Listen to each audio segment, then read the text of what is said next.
Hi guys, so we're going to be talking about how the rotator cuff muscle will work in moving and doing all that work with our shoulder. Because people doesn't realize again, there's only a little joint that connects the shoulder to our body, to our torso or our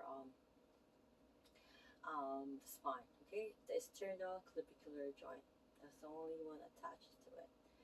I hope I hope this is will give you a good, you know, to make sure that you're conscious. Okay, so rotator cuff muscle, we're going to be talking about that today. Okay, so rotator cuff muscle really composed of supraspinatus, infraspinatus, teres major, and a subscapularis. Okay, I'm going to be attaching and I'm going to be putting in the description information that's needed. Okay, so if you are, the scapula is not straight like this, right? It gotta be in this angle. Okay, everything I will be put in the descriptions below. Okay, so when you are um, knowing how the muscle fiber direction works and how the joint, okay, so keep in mind muscle doesn't really know what to do except to contract. And if it's not contracting, it's relaxing. Except neuroplasticity, that's a different story. Please watch my other video with that. Okay. Having said that, if it's not contracting, it should be relaxed. Okay. And it should work only the joint, the joint that is really affiliated with, or right. And also, it works well with the fiber direction. And I did a video with regards to that. Okay. So having said that, the rotator cuff is okay. There's acronym for that. SITS, SITS.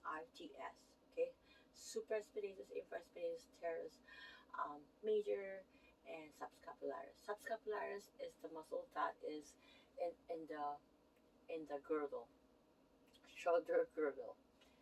It's actually anterior. You know where the fossa, where the bone itself, that girdle itself, the scapula itself is actually lying in there, right?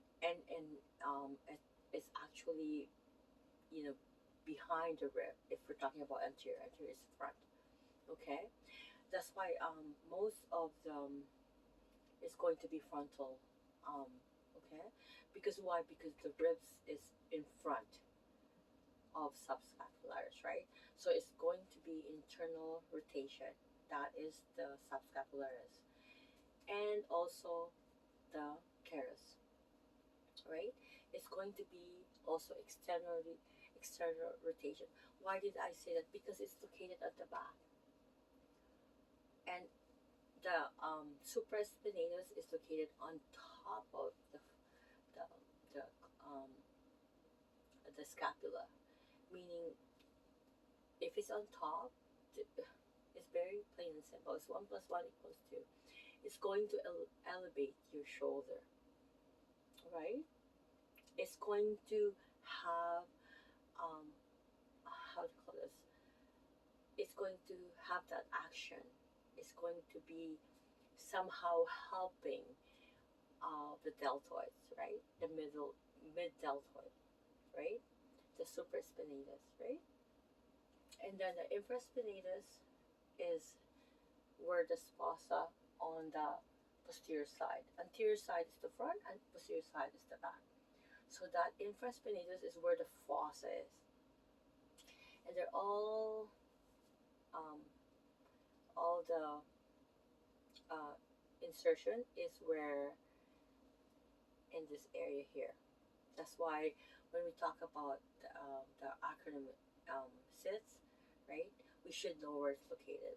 I'm going to be doing another video where I can do a close, or you can YouTube it right now, right? So you know, we're talking about action and how we can really target the muscle individually and work on the muscle individually by strengthening it and stretching it.